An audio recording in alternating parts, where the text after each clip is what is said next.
Bien, ben, merci Guillaume, merci alors de l'invitation parce que voilà, je suis je vais dire un compagnon de route, mais pas un membre actif, ni même un membre tout court. Je suis ce que fait la Société botanique de France. Je me dis pour mes vieux jours, pour ma retraite qui dans peu de temps, je pense que je consacrerai un peu de temps en plus à des associations de ce type.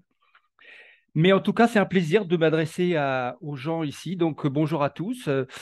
Le sujet de... Donc, Guillaume m'a laissé le choix entre plusieurs sujets, en fait, hein. Je me suis... donc, je lui ai fait quelques propositions. Donc, c'est celle-là qui a retenu son attention. C'est un sujet vaste. Je pourrais parler 4 heures dessus. Donc, c'est toujours difficile de faire court et simple quand on a fait longtemps et de façon compliquée. Mais malgré tout, bon, voilà, je vais essayer de vous présenter ça en une grosse 40 minutes, on va dire. Une expérience autour de ces enjeux de pelouse calcicole. Alors, moi, je dis pelouse calcicole et sol calcaire. Voilà, il y a terminologie sur lesquelles on ne va pas trop s'attarder. Et puis, regardez, alors moi je ne suis pas botaniste sensu stricto, hein, je ne suis pas un taxonomiste, je suis plutôt un écologiste des communautés végétales et je travaille beaucoup dans des environnements et dans des cadres de conservation, de réserves naturelles, etc. Ce qui m'amène à réfléchir aux enjeux de conservation et aux trajectoires des écosystèmes. Et donc c'était le sens du sous-titre. Alors si je fais ça, est-ce que ça passe? Oh, ça passe, voilà. Alors voilà, très rapidement, Guillaume l'a dit, moi je viens de Rouen à l'origine, je suis normand, j'ai fait mes études et début de carrière dans les pelouses calcaires, calcicoles de la vallée de Seine. Et puis un petit tour à Paris quand j'ai fait mes études et un petit tour à Toulouse où j'ai fait un détachement pendant 2 ans, ce qui m'a aussi amené vers des pelouses de moyenne montagne méditerranéenne, dans l'Arzac notamment. Je vous en toucherai quelques mots très rapides. Mais actuellement, je travaille depuis maintenant 2004 à l'Université de Bordeaux. Euh, alors l'Aquitaine et la Nouvelle-Aquitaine maintenant, c'est terre de vignobles et de pins, mais aussi des secteurs de pelouse au travers des causses du Limousin, de Dordogne et les pelouses de Charente, etc. Voilà, un petit passage rapide par le Québec pendant une année et je suis revenu en 2018 pour continuer à travailler sur ces milieux-là. Alors, juste pour ce que je vais évoquer, ça sera sans doute des choses connues et puis peut-être aller sur des choses un peu moins connues en termes de questionnement, de menaces, etc. Mais ce que je voulais quand même, parce que je ne présuppose pas que tout le monde connaisse parfaitement ces milieux, je voulais vous présenter un peu la diversité des pelouses, les enjeux que ça représente en France et en Europe. Bon, tout le monde a entendu parler, je pense, de la directive Natura 2000, la directive Habitat, en fait, et du réseau Natura 2000. Et cette directive Habitat, en gros, elle définit des habitats qu'on considère comme prioritaires, avec des enjeux de conservation, faune et flore. Et l'habitat 6210, qui représente l'ensemble des pelouses en Europe, pelouses calcicoles, les pelouses sèches, telles elles sont dénommées, en fait, couvrent des secteurs assez vastes sur l'ensemble de l'Europe, de la communauté. Et ces pelouses, on va dire qu'il y a une règle générale qui souffre de nombreuses exceptions, mais en gros, soit elles sont plutôt marginales dans le paysage, euh, et c'est plutôt les pelouses du nord pour aller vite, soit elles constituent des paysages dominants sur des centaines, voire des milliers d'hectares. Et là, c'est plutôt les paysages et les pelouses du sud de l'Europe. Je le dis très rapidement parce qu'il y a quelques exceptions par rapport à ces questions de paysage. Je vous montre quelques petites photos sur petites promenades sur des pelouses du nord au sud, justement. Donc ça, là, on est dans le sud de l'Angleterre, donc dans le nord de l'Europe, hein, avec des pelouses qui sont plutôt mésophiles. Sur les Downs, donc qui sont des cuestas calcaires du sud de l'Angleterre, hein, l'équivalent de ce qu'on a dans le bassin parisien avec voilà, des physionomies de prairies, prairies calcicoles assez typiques, assez productives d'ailleurs. Pour le coup, le Sussex, historiquement, c'était des pelouses qui étaient assez étendues hein, dans le paysage, qui suivaient les cuestas sur plusieurs kilomètres. Dans l'entre-deux-mer, là, on est près de Bordeaux, on est dans des paysages de vignobles que vous voyez peut-être en arrière-plan. Et là, c'est au contraire des pelouses plus dans le sud, mais on est au sud de la Dordogne, là, et on est sur des pelouses qui sont vraiment des petits confettis dans des espaces, dans des matrices agricoles assez intensives, notamment le vignoble. Donc, un exemple de pelouse du sud, mais malgré tout qui est relativement confinée et isolée dans le paysage. Euh, je, je, je passe la suivante pour cette fois-ci partir sur des pelouses là. Donc, je vous ai parlé du Larzac il y a quelque temps. Donc, vous avez vu que j'ai mis un petit subatlantique pour élargir le propos géographiquement. Donc, on n'est pas vraiment dans l'Atlantique ici, mais on est sur des milieux qui ont exactement les mêmes enjeux, un peu les mêmes compositions floristiques aussi. Et les pelouses sèches, nonobstant la plantation de pins noirs d'Autriche devant nous, les pelouses occupent des milliers d'hectares sur des surfaces assez extraordinaires, hein. Et donc là, évidemment, ces formations, elles possèdent des enjeux qui sont en tout point comparables floristiquement sur des petites échelles locales à ce qu'on a dans le bassin parisien, mais qui sont évidemment en termes de paysage d'une autre dimension. Et puis, petite curiosité, si vous ne connaissez pas la Suède, je vous invite à aller visiter et que vous êtes intéressé par les pelouses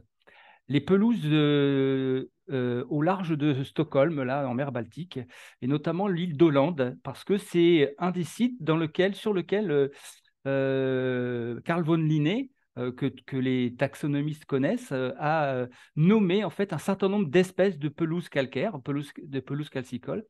Et il a pas dû aller chercher très loin ces espèces de pelouses calcicoles parce qu'elles étaient en fait sur ce qu'ils appellent les alvars, hein, sur l'île de Hollande. Quand vous êtes sur cette île en mer Baltique, vous avez l'impression d'être dans le Larzac. C'est assez extraordinaire. C'est des paysages de pelouse sèche avec des végétations subméridionales assez fantastiques. Vous allez retrouver là-dedans plein d'espèces qui seront familières à un botaniste français, mais évidemment avec de la vicariance écologique dans des latitudes qui sont assez intéressantes et surtout sur des surfaces qui sont aussi très importantes. Donc là, on est sur des pelouses du Nord, mais sur des grands ensembles paysagers. Donc la règle confetti au nord, grands ensembles au sud, vous voyez que ça souffre quand même pas mal d'exceptions. D'autant si on considère la surface qui a été occupée par ces pelouses il y a simplement un siècle, où là, elles étaient beaucoup plus répandues. Alors, si on focus un peu sur la France, pour toute personne qui est intéressée par les pelouses calcicoles en France, bah, il y a deux thèses qui ont été un petit peu fondatrices, hein, de pas mal de travaux. La thèse de Jean-Marie Royer en photo ici avec René Delpech pour les nostalgiques, c'est des gens qui ont connu cette génération. Et puis évidemment la thèse de Vincent que j'ai bien connue à l'époque où j'étais normand, qui est tragiquement disparu en début d'année. Mais c'est ces deux personnages qui ont vraiment marqué la connaissance des pelouses calcicoles d'un point de vue phytosociologique. Et donc, évidemment, je vous invite à aller consulter ces travaux qui sont encore totalement d'actualité. Alors, pour dire quoi? Pour dire que ces pelouses sont assez variables, hein.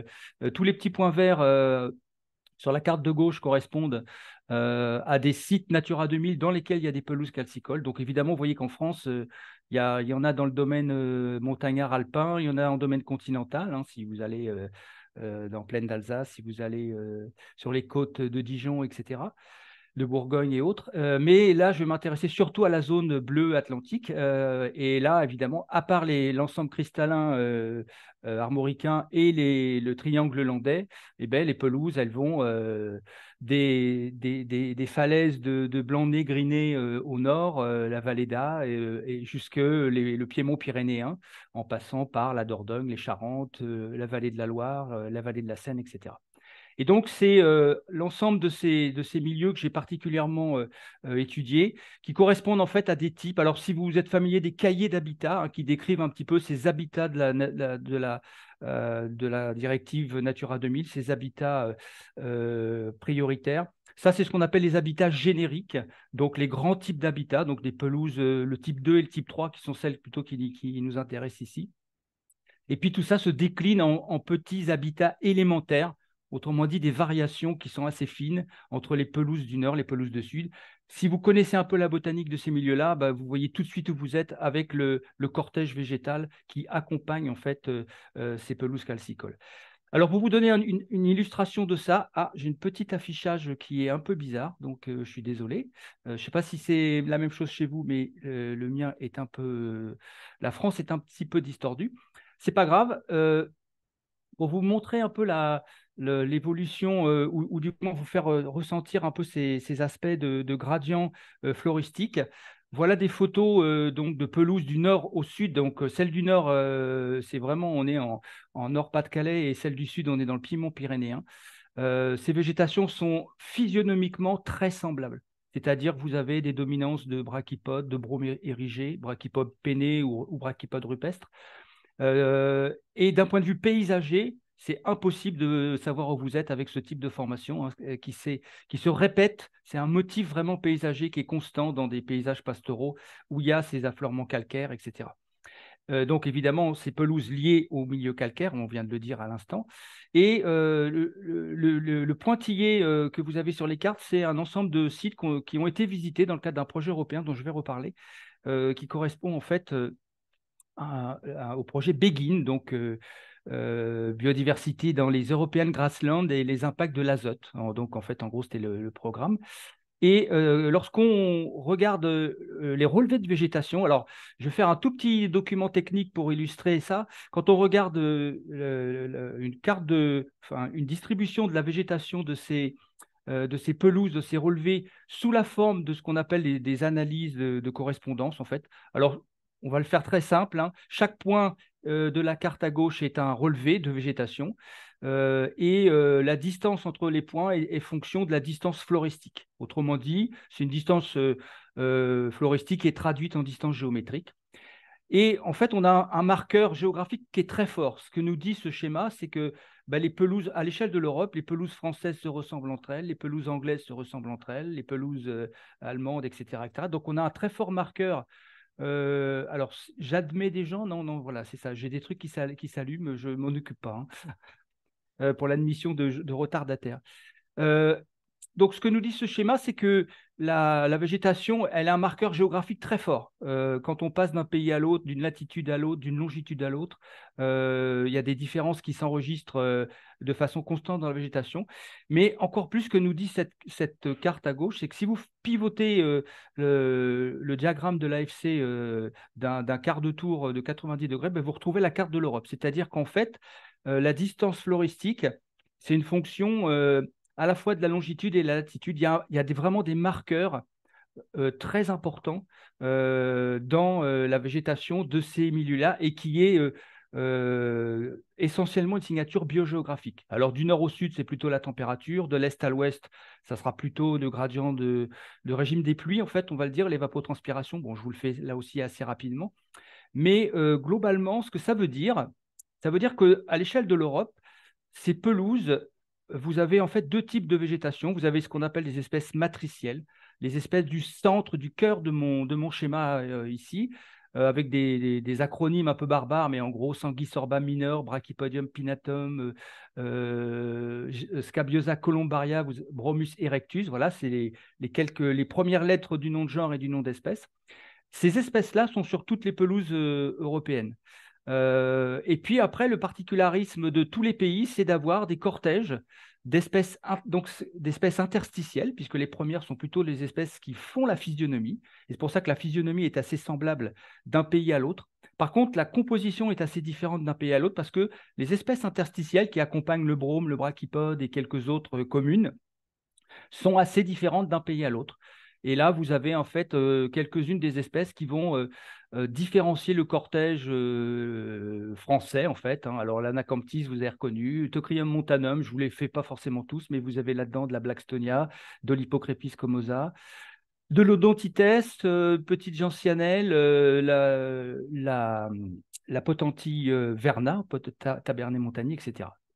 Et donc, vous avez en fait, à l'échelle de l'Europe, hein, ces deux types de végétation qui ont un comportement assez différent. Des espèces matricielles un peu partout, des espèces interstitielles qui présentent vraiment de la variabilité géographique.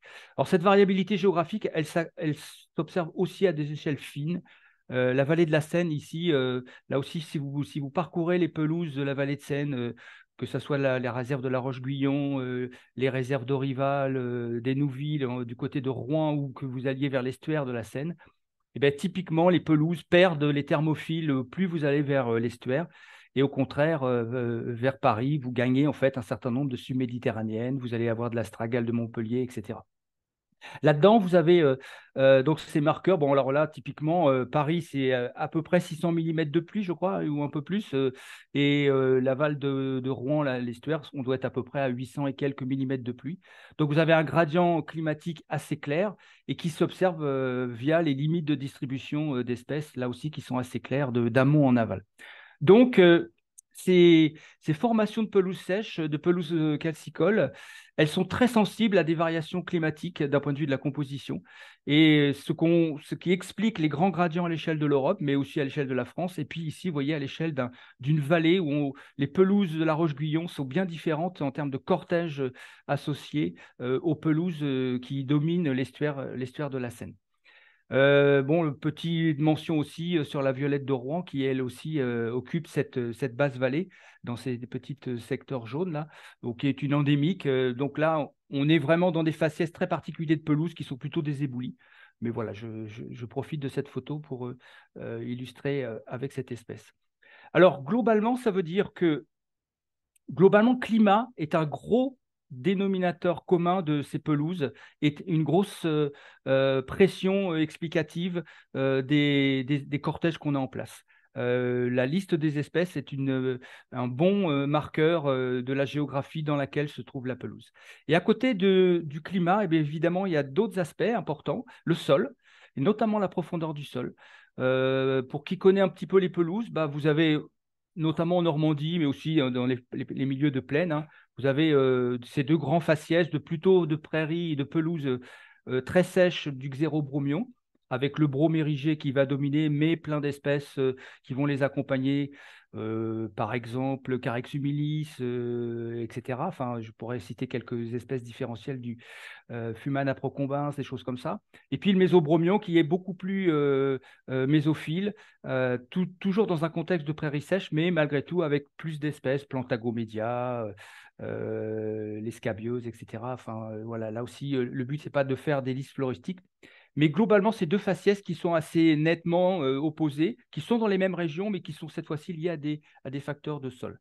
Alors, plus vous allez aller vers le mésophile, plus vous allez partir vers des prairies classiques. Plus vous partez vers le xéro, plus vous passez vers des communautés d'annuels, de la lysocédion, donc des espèces avec des sédums, par exemple, des plantes crassulescentes, etc. Et puis, évidemment, le pendant sur les sols acides de notre mésobromion, bah, c'est les prairies anars, du violon caninet, etc. Donc, voilà, c'est situer un peu cette variabilité floristique des pelouses à la fois dans les gradients biogéographiques, mais aussi dans les gradients de sol qui vont s'observer sur l'ensemble de ces formations. Globalement, une pelouse calcicole, c'est un habitat à forte diversité déjà.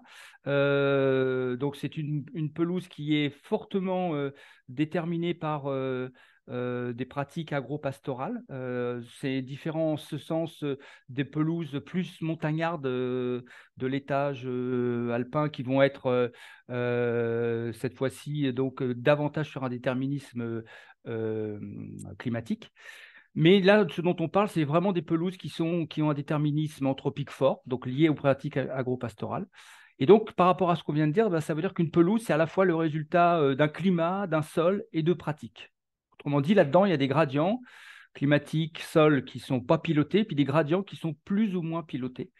Et la façon dont on pilote, la façon dont on conduit le pastoralisme sur ces milieux-là, en fait, permet d'exprimer plus ou moins la végétation. Alors en prairie, hein, le petit schéma à droite nous dit que, pour illustrer, en gros, plus les pratiques sont intensives, plus elles marquent la végétation. Autrement dit, plus la végétation est le reflet des pratiques. Et lorsque les pratiques sont peu intensives, peu contraignantes, eh ben, la végétation est davantage le reflet du On ne milieu. voit pas le schéma, Didier. Ah, alors Bon, slider. il me manque un petit morceau. Ah, pardon, excusez-moi. Excusez-moi, j'étais parti sur. J'ai oublié de passer la diapo. Donc voilà le petit schéma sur la droite. Et donc, l'idée, c'est que lorsqu'on va passer sur des végétations euh, avec peu de pratiques, enfin avec des pratiques extensives, c'est plutôt le milieu qui va s'exprimer, donc le sol, le climat, etc. Et la charge augmentant, la fertilisation augmentant, donc le passage à des pratiques plus intensives, on va dire, effacer l'effet du milieu pour au contraire, donner une flore qui va être davantage le reflet des pratiques. C'était Monsieur Delpech d'ailleurs qui avait publié un article, il s'appelait La flore prairiale, reflet du milieu et des pratiques. Voilà, donc il faut imaginer que ce qu'on a sur un milieu de ce type agro-pastoral, bah, c'est un équilibre entre les influences écologiques du milieu et les influences des pratiques agricoles. Donc dans les pelouses, nous, on se situe vraiment dans la gamme des prairies les plus maigres. Prairies pelouses, hein, c'est une question de faciès, hein, de production, de fermeture, de biomasse et de degré d'ouverture de la végétation. Mais on est sur des végétations qui sont fondamentalement maigres et gérées par des pratiques extensives où le milieu s'exprime fortement. Alors cette fois-ci, je vais repasser la diapo suivante. Alors, il y a trois types de pelouses, parce que ce qu'on voit, donc je vous disais à l'instant, c'est le reflet du milieu et des pratiques. C'est aussi le reflet de l'histoire. Et le reflet de l'histoire, c'est lié au fait que bah, toutes ces pelouses de basse altitude, de plaine, s'inscrivent dans des dynamiques de paysages agricoles. Vous savez que les paysages étaient beaucoup plus cultivés à la Révolution française qu'ils ne l'étaient 100 ans plus tard, parce qu'il y a eu la vague herbagère avec l'extension du chemin de fer, et donc beaucoup plus de prairies à la fin du 19e siècle et au début du 20e. Et donc, et puis au contraire, une régression ensuite des prairies avec la mécanisation de l'agriculture à partir des années d'après-guerre. Et donc, les pelouses, elles ont un peu suivi ces dynamiques paysagères. Beaucoup de pelouses étaient cultivées, notamment en vallée de Seine. C'était d'anciens vignobles au XVIIIe siècle, par exemple. Et donc, on va avoir des pelouses qu'on appelle des pelouses tertiaires lorsqu'elles font suite à ces anciennes terres de vignobles ou ces anciennes cultures. Des pelouses secondaires qui sont simplement pâturées, qui ont eu des itinéraires techniques plus simples, et puis des pelouses primaires dont on considère qu'elles n'ont jamais été défrichées. Autrement dit, en Normandie, par exemple, ça sera rarement des grandes surfaces, ça sera plutôt des pelouses sur dalles ou des choses comme ça. Ça peut être plus conséquent dans d'autres secteurs. Donc, la végétation des pelouses, reflet du milieu, des pratiques et de l'histoire. Et puis, la végétation des pelouses, donc c'est quelque chose qui est assez hétérogène. On en a eu un peu une idée par les quelques photos précédentes. Donc, on a tendance à regarder ça comme des chronoséquences, si on regarde l'histoire, mais aussi des toposéquences, hein, des choses qui sont en fonction de la profondeur du sol, justement, plutôt vers le xérobromion, plutôt vers le mésobromion, donc dominé par le brome, des pelouses assez ouvertes, ou dominé par le brachypode, des pelouses qui vont avoir tendance à se fermer. Ça, c'est les déterminismes qu'on vient de voir. Puis des déterminismes plus fins à des échelles très locales qui sont liés par exemple à l'aspect pâturage. Le fait qu'un animal piétine, un lapin, un mouton restitue des fesses, va brouter certaines taches à droite, à gauche, bah, c'est des degrés d'ouverture dans la végétation qui créent de la micro-hétérogénéité. Et donc une pelouse, c'est aussi un milieu donc fondamentalement pauvre en azote, géré traditionnellement hétérogène à la fois d'un point de vue macro et micro, c'est-à-dire à l'échelle de quelques centimètres. Le résultat de tout ça, c'est que ces pelouses sont considérées comme vraiment des lieux très riches à la fois en espèces végétales, en espèces qui leur sont associées, donc par exemple sur ces aspects de micro-hétérogénéité. Alors la micro-hétérogénéité, c'est très important pour un certain nombre de groupes, notamment les papillons, qui vont être très dépendant de la hauteur de végétation pour pondre. Vous avez la même espèce, l'Argus bleu par exemple, qui va pondre sur Hippocrépis comosa, à condition que l'espèce soit très rase en Angleterre, au contraire très élevée dans le sud méditerranéen. Donc vous avez vraiment des effets microclimatiques qui sont très importants et un besoin d'hétérogénéité pour ces espèces. pour tout un tas d'autres espèces de prédateurs, etc. Les orthoptères, les araignées sont aussi des bons candidats pour répondre à la structure de la végétation.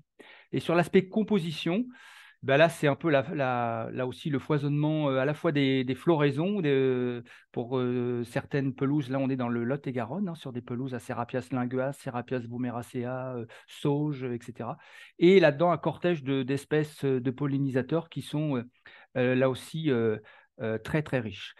Euh, on est chez les botanistes, hein, évidemment, je n'oublie pas, mais je pense qu'il y a aussi pas mal de familiers de ces milieux chez vous. Et évidemment, quand on est sur des pelouses, c'est difficile de passer à côté de ces groupes qui sont, on va dire, des témoins là aussi de la richesse induite par la richesse floristique. Alors, il y a plein de groupes en fait qui sont associés à ces pelouses sèches. Que ce soit les papillons dont on vient de parler, le flambé ici, la scalaf, quelques libellules particulières, et puis évidemment tout un tas les orthoptères, il y a quelques cigales, y compris en Normandie, hein, la cigale des montagnes, les oiseaux, les reptiles, etc. Tout un tas d'espèces qui font que ces pelouses calcicoles sont considérées comme des hotspots européens. Alors, en fait, ce qu'on appelle ces points chauds, hein, c'est un concept mondial bon, qui concerne un certain nombre de zones de végétation primaire et d'endémisme à l'échelle de la planète, mais qui sont utilisés, le terme est utilisé aussi voilà, un peu en extension de ces milieux qui sont particulièrement riches. Alors, je vous ai mis pour l'anecdote, hein, parce que ça vaut ce que ça vaut en termes de comparaison, mais ces pelouses sèches, en fait, font partie des espèces les plus riches au monde à échelle fine, à échelle relativement locale. Donc, le record de 89 espèces sur 1 mètre carré, là, que je vous ai souligné, et qui correspond en fait à certaines pelouses typiques de ce on a par exemple en Europe. Moi, je n'ai jamais atteint ce chiffre-là, mais facilement quand même 50 à 60 espèces au mètre carré, ce qui est quand même déjà assez important. Et puis là, juste pour l'anecdote, voilà, les végétations les plus riches au monde, mais sur un grain grossier, on est plutôt sur la forêt tropicale avec 900 espèces sur 1 hectare. Mais là, on est sur une autre échelle. Voilà, donc pour l'anecdote, en fait, dire que ces milieux sont sont des points chauds de la biodiversité en Europe, c'est à la fois bon, dire qu'ils concentrent beaucoup d'espèces, et puis ils contrastent énormément aussi avec les milieux environnants en général, notamment sur les pelouses de plaine, puisque ce sont des milieux oligotrophes, des milieux limité en azote naturellement. Alors, on va revenir sur l'azote parce que c'est un sujet qui m'intéresse particulièrement par la suite. Mais donc, c'est des milieux qui contrastent énormément avec l'essentiel des matrices paysagères agricoles qui sont, elles, saturées d'azote. Et c'est un peu ça ce qui fait d'autant plus l'intérêt de plus en plus important de ces milieux-là. Alors, si on s'intéresse maintenant aux enjeux de conservation et puis à comment ont évolué ces pelouses sèches. Je vous ai dit, en fait, ces pelouses, elles ont suivi un petit peu la vague herbagère du fin du 19e, début du 20e. Et on a hérité de pelouses agropastorales des siècles passés. Et ce qu'on a actuellement, bah, c'est le témoin pour beaucoup de ces histoires agropastorales qui sont plus ou moins conservées, plus ou moins bien conservées dans nos paysages plus modernes. Ici, vous avez des pelouses de la vallée de Seine sur les roches, les coteaux de Saint-Adrien, en amont de Rouen. Alors, regardez l'état de conservation. Je vous ai juste fait une petite sortie du tableau de ce qu'on appelle le rapportage, hein. L'État français fait un rapportage pour Natura 2000 tous les 6 ans. Et en gros, ce que nous dit ce tableau, là, c'est un extrait très court, que en gros, si je regarde la ligne 6210, vous vous rappelez hein, le nom de cet habitat, eh bien, il est en mauvais état de conservation. Il est en mauvais état pour plein de raisons, à la fois en termes de perspective, de fonctionnement, de surface qui se réduisent, etc.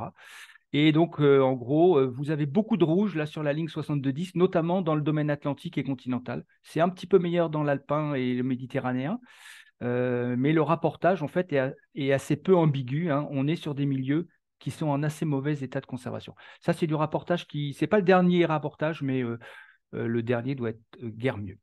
Alors, c'est quoi les menaces sur les pelouses?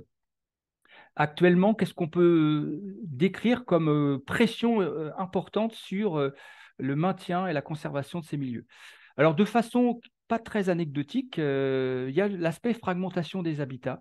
Donc, quand on parle fragmentation, on voit autoroute, urbanisme qui va empêcher un certain nombre d'animaux de se déplacer dans les paysages, etc. Mais les plantes bougent aussi, hein. Alors, les plantes ne bougent pas, mais leurs graines, elles bougent. Elles permettent de se disperser. Et là, vous avez des pelouses dans la vallée de l'Eure, hein, qui se sont réduites comme peau de chagrin et qui sont, vous voyez, dans une matrice agricole céréalière. Et typiquement, ce type de milieu est une île continentale. Et ce qu'on connaît de la théorie des îles, c'est que plus une île est grande et plus il y a d'espèces dedans, et au contraire, plus la surface réduit et plus le nombre d'espèces de l'île réduit. Et c'est vrai pour les îles océaniques, c'est vrai aussi pour les îles continentales. Je vous ai mis un petit figuré d'une étude belge, hein, qui a travaillé sur des fragments de pelouse dans les paysages agricoles et qui montre assez bien cette relation aire-espèce, on appelle ça, hein, entre des petits fragments de pelouse riches de quelques dizaines d'espèces à des grands fragments riches de plus d'une centaine d'espèces. Donc, fragmentation des habitats parce qu'il y a de l'urbanisation, il y a de l'extension agricole, de l'intensification tout autour, etc. Mais ça fragmente aussi pour des raisons différentes qui sont notamment la fragmentation par l'abandon. On est encore en vallée de Seine. Vous avez ici des pelouses en premier plan qui sont en assez bon état, mais vous voyez une dynamique quand même qui s'installe de ces petits faciès à genévrier, etc. Alors, le genévrier, lui, c'est un bon marqueur de l'état pastoral parce qu'il est refusé par les brebis. Par contre, quand vous commencez à voir des feuillus, du noisetier, du cornouiller, des choses comme ça, qui, eux, seraient éliminés par les brebis, là, c'est un signe plutôt de fermeture. Et la fermeture, vous l'avez en arrière-plan, puisque vous avez des fragments de pelouse, vous voyez, qui se retrouvent de plus en plus empaquetés dans une matrice forestière qui se ferme petit à petit. Et ça, c'est une figure classique qu'on a sur quasiment toutes les régions en France, de déprise agricole depuis le début du XXe siècle, on va dire, parce que sur des milieux assez traditionnels, certes, mais difficiles à mécaniser, et encore plus à partir des années 50, où tout ce qui n'est pas accessible en tracteur est relativement délaissé par les agriculteurs. Alors, juste pour l'anecdote, mais pas que, en fait, on avait fait à l'époque avec Thierry Dutoit, qui a été mon premier thésard à Rouen. Donc, je crois que Thierry a fait une conférence il n'y a pas très longtemps avec vous. Et donc, il a travaillé sur les pelouses sèches. Ça a été nos premières armes sur ce milieu-là. Donc, l'organisation de la vallée de Seine, à l'origine, c'est des pelouses qui sont continues, hein. Vous l'avez ici sur le méandre de Duclair, juste en aval de Rouen. Vous avez en arrière-plan bon, la plaine bocagère ici, qui est la zone inondable, mais en arrière-plan, juste à la limite du bassin et de la rupture de plateau avec la forêt sur l'argile à silex, vous avez ces grandes bandes de pelouse qui peuvent être des dizaines d'hectares en continu de pelouse sèche. Et en fait, Thierry, dans sa thèse, avait travaillé sur l'histoire en fait, de ces milieux-là. Donc, les premières gravures en amont de Rouen qui illustrent le pâturage dès le XVIIe, XVIIIe siècle. Et puis, les gravures au XVIIe, puis les photos au XXe. Alors, je ne sais pas si si vous repérez, mais en fait, bon, vous avez le clocher. Je reviens un tout petit peu en arrière. Le cours de la Seine, le clocher de Rouen et puis les coteaux sur la droite, hein.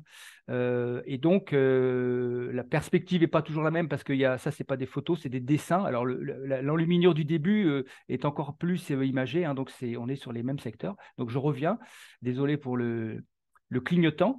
Et quand on regarde les photos un peu plus récentes du début du XXe, donc là, on est sur des pelouses encore assez importantes, mais vous voyez que les coteaux sont attaqués par le funiculaire, la route, etc. Puis par l'urbanisme, on est toujours dans les mêmes secteurs. Et au moment de la thèse de Thierry, dans les années 90, eh bien, voilà à quoi ça ressemblait, c'est-à-dire en fait quelque chose de complètement fermé. Et donc là, on est passé d'un paysage en quelques siècles, on va dire, d'un paysage totalement ouvert avec du pastoralisme partout, à un milieu où il n'y a plus du tout de pastoralisme et complètement fermé. Donc évidemment, ici, les pelouses se réduisent à l'état de petits fragments. Et donc cette fragmentation par abandon, c'est une des dynamiques essentielles. Et un des aspects essentiels aussi de la gestion conservatoire, ça a été justement de travailler sur la restauration d'un pastoralisme, donc qui n'est pas le pastoralisme évidemment historique que vous avez sur les photos du dessus, hein, mais qui est plutôt un pastoralisme très light, ici avec des vaches pie-noires, sur le coteau, là aussi en Vallée de Seine, pour maintenir des milieux à minima avec un certain degré d'hétérogénéité, mais à minima avec des degrés d'ouverture. Vous voyez que les pelouses historiques, c'est des pelouses très rases et il n'y a pas d'arbres. Il n'y a quasi pas d'arbres en fait. Et ça, c'est vrai aussi pour plein de photos au 19e, début du 20e, qui montrent en fait ce type de matrice paysagère. Les pelouses qu'on a finalement, paradoxalement, actuellement, sont plus diversifiées sur le plan paysager, puisqu'elles sont beaucoup plus mosaïquées.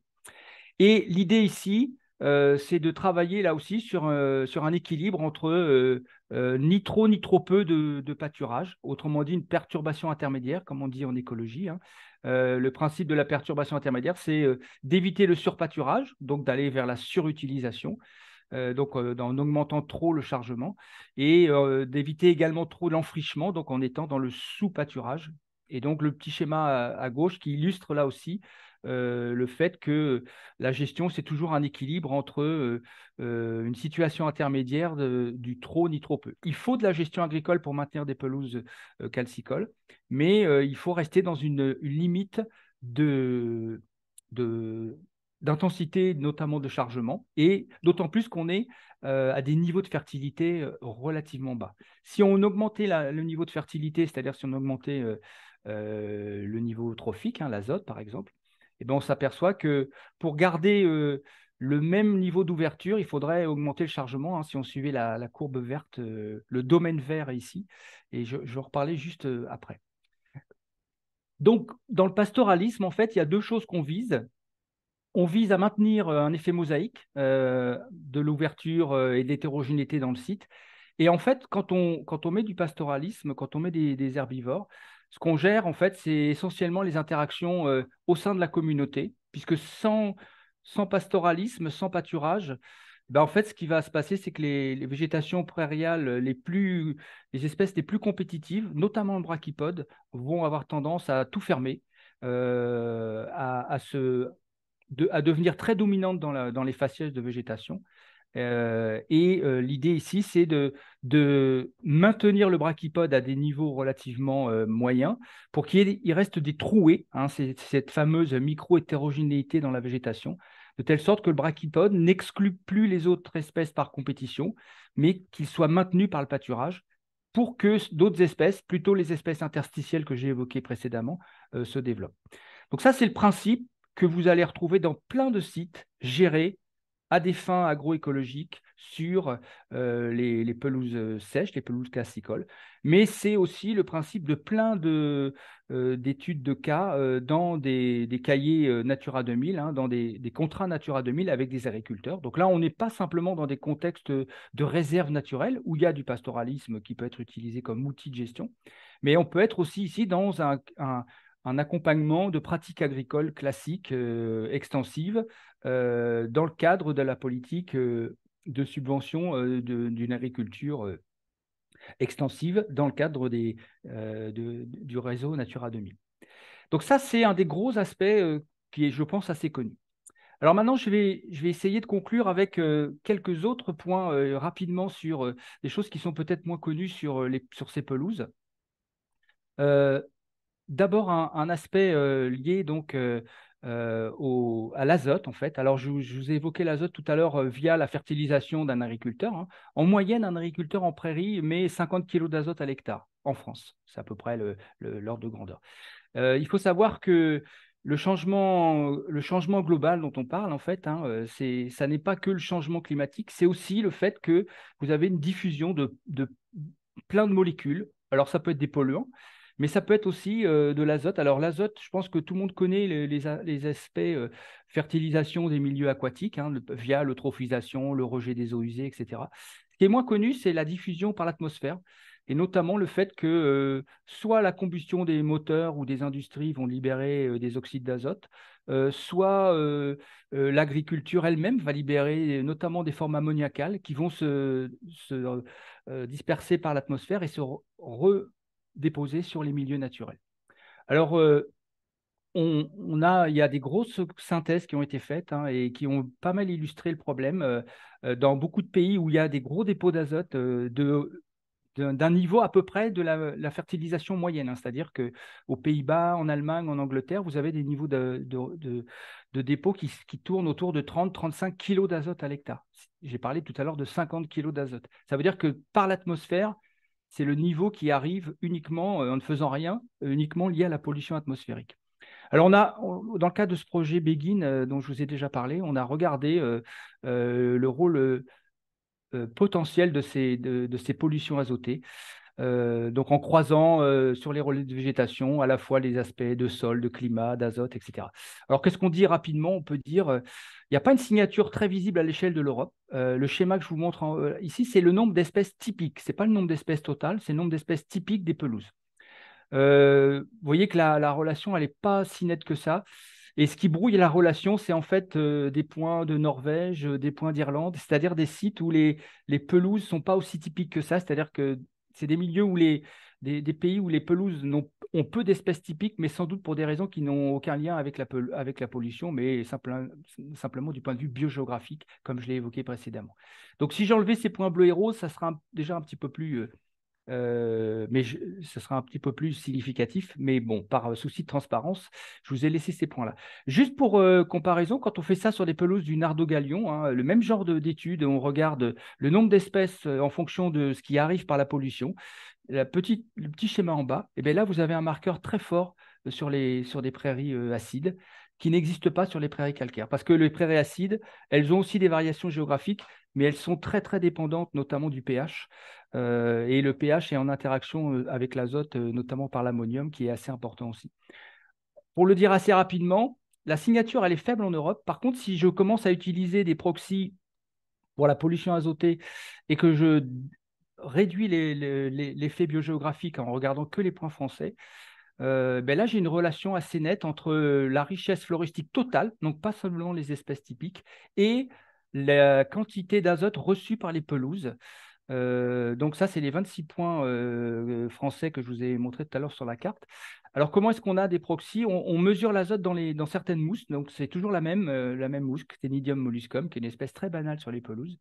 Et on regarde, en fait, parce que les mousses n'étant pas vascularisées, l'azote qu'il y a dedans vient de l'atmosphère. Et là, il y a une signature, en fait, c'est-à-dire qu'en gros, on voit que l'effet de ce qui tombe par l'atmosphère induit une baisse de la richesse floristique à l'échelle du mètre carré. On est sur le nombre d'espèces au mètre carré.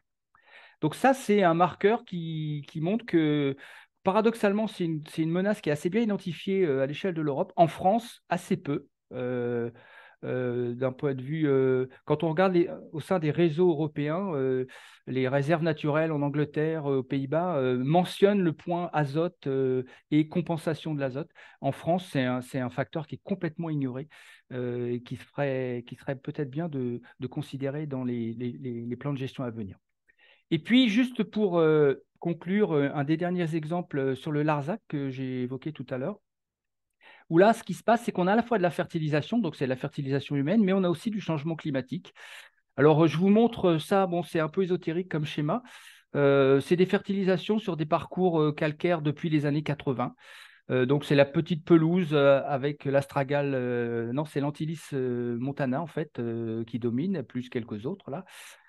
Et de 1980 à 2000, la fertilisation a induit un certain changement de végétation qui s'observe par la diminution d'espèces typiques de la pelouse et une augmentation notamment de quelques espèces, notamment annuelles, comme la Vulpia myeros, plus quelques espèces, quelques autres. Et ce qui s'est passé en 2003, la sécheresse de 2003, je ne sais pas si vous avez ça en tête, mais en 2003, on est passé d'une figure qui est la photo à gauche, donc de pelouse assez verdoyante, à des pelouses qui ont complètement grillé, très forte mortalité, la photo en haut. Tout est gris, la plupart des buis ont crevé, etc. Et la végétation a fortement changé à partir de là et a mis 10 ans à revenir à l'état initial, ce qu'on n'a pas observé sur les pelouses non fertilisées. Et la conclusion de ça, c'est de dire que quand vous fertilisez une prairie ou une pelouse, non seulement vous changez le cortège, mais en plus, vous rendez ce milieu plus sensible à des événements climatiques comme des sécheresses. Et ce qu'on a observé dans le Larzac, ça a été observé dans d'autres secteurs, etc. Donc ça, c'est un élément aussi de menace de ces pelouses à terme, hein. C'est-à-dire que puisqu'on est sur un paysage de plus en plus eutrophisé avec des changements climatiques de plus en plus intenses, eh bien, on peut s'attendre à ce que les milieux soient de plus en plus fragilisés dans les années et les décennies qui viennent. Pour conclure, voilà une petite synthèse sur les menaces, hein. Alors, on a surtout parlé de fragmentation, d'isolement, d'insularisation au travers des exemples d'abandon et de matrices paysagères. Mais l'aspect changement climatique n'est pas à négliger, d'autant plus que s'opère ce phénomène d'eutrophisation et de fertilisation indirecte par la pollution atmosphérique. Je n'ai pas du tout évoqué les pesticides, mais là aussi, c'est un enjeu fort, notamment sur les réseaux écologiques, hein. On a parlé des pollinisateurs tout à l'heure, dans les réseaux trophiques pour les insectes également. Mais globalement, vous avez aussi un, un- un compartiment de l'écosystème qui est en train de virer complètement depuis un certain nombre d'années. J'ai été frappé sur certaines pelouses de Charente, par exemple, hein, de faire des relevés l'été dernier, des relevés de végétation dans des superbes pelouses avec des superbes conditions où il n'y avait pas un seul insecte qui volait. Et tout autour de nous, c'était les blés, les champs de céréales, etc. Et donc ça fait quand même un petit peu peur en termes de désert biologique lié à ces questions de pesticides. Je ne l'ai pas du tout évoqué ici parce que là, on est plutôt sur de l'écologie des pollinisateurs, des insectes, etc.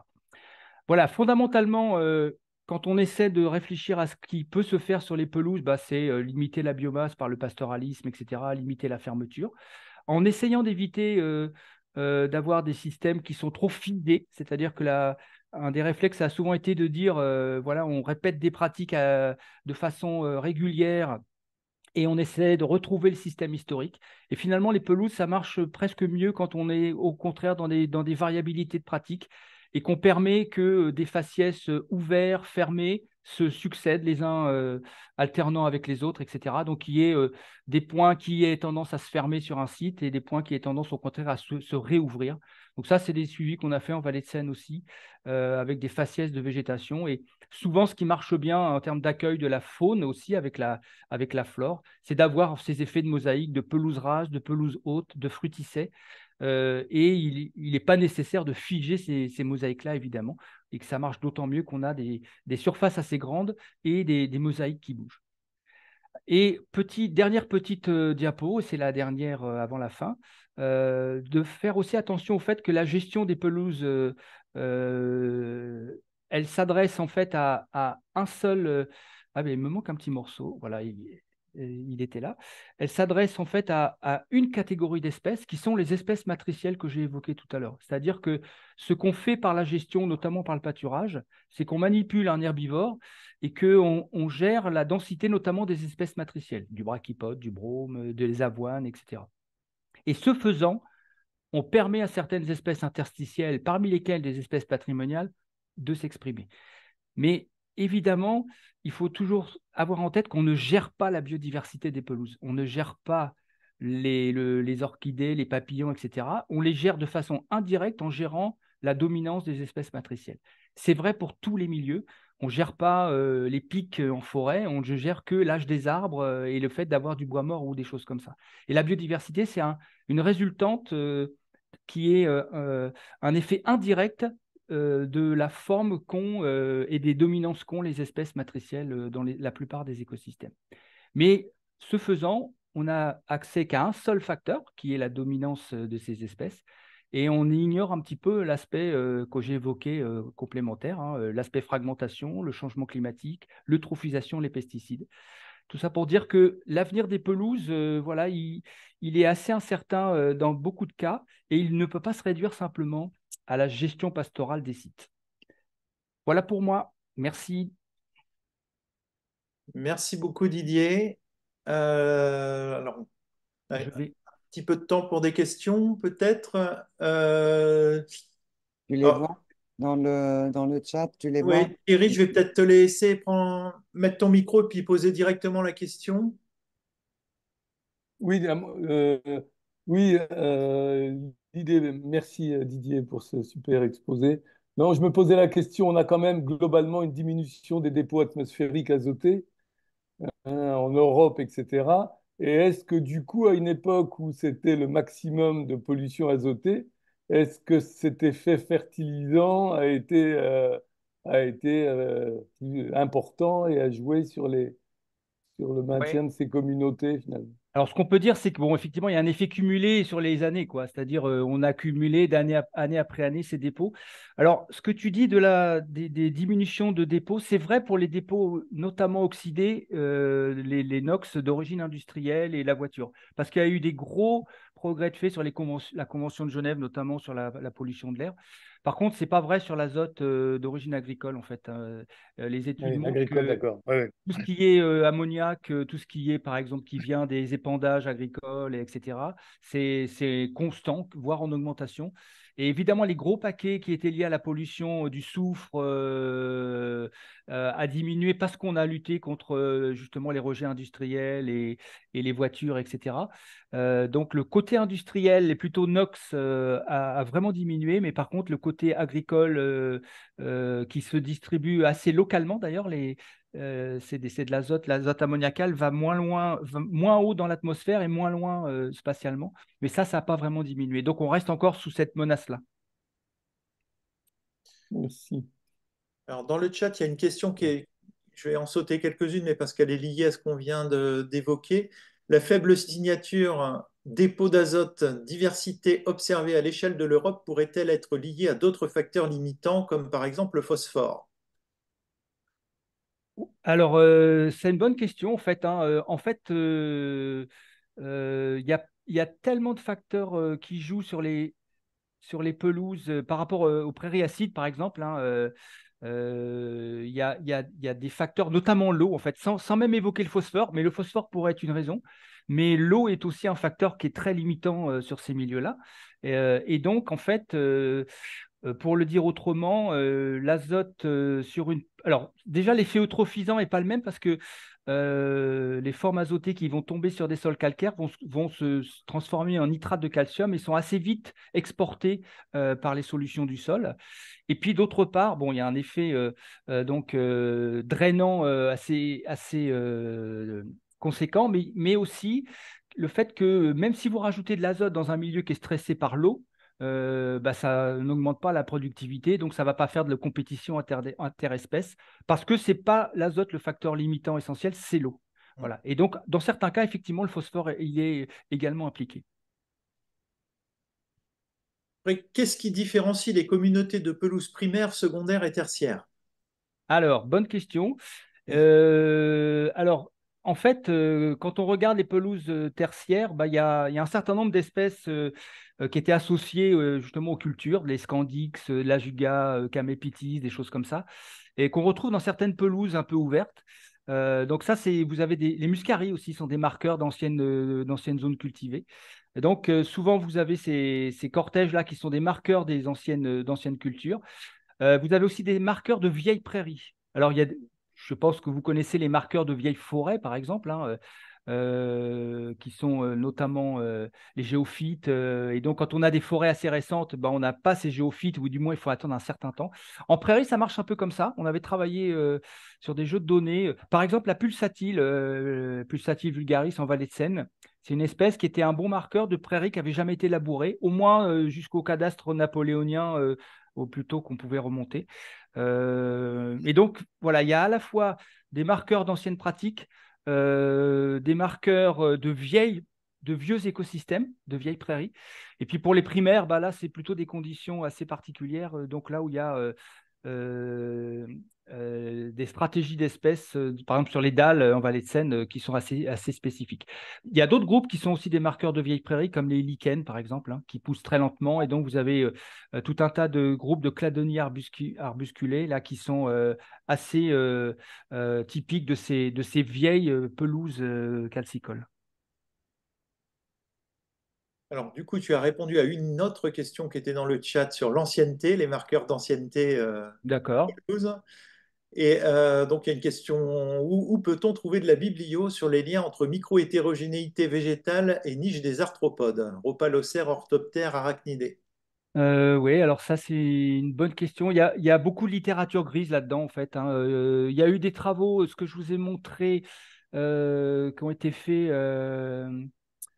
Euh, ouais, là, il faudrait que je fasse un petit peu de recherche biblio.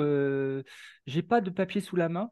Il y a eu beaucoup de travaux sur la micro-hétérogénéité de la végétation, hein. Il y a notamment des travaux autour des patterns. Dont on a travaillé sur les Alpes, là, avec des collègues de Grenoble, sur ces questions de micro-hétérogénéité. Il y a tous les modèles de végétation, les modèles du carrousel, etc., qui ont exploré un petit peu ces aspects turnover d'espèces sur des petites surfaces à l'intérieur. Je n'ai pas en tête des aspects, enfin des choses très identifiées, mais je sais qu'il y a eu des travaux sur les orthoptères aussi. Mais ce que j'ai en tête, c'est de la littérature grise, en fait. C'est des rapports sur des réserves naturelles ou des choses comme ça. En publication scientifique, c'était moins mon souci d'aller chercher de cette littérature-là, donc je n'ai pas forcément en tête, mais je pense que ça existe, honnêtement.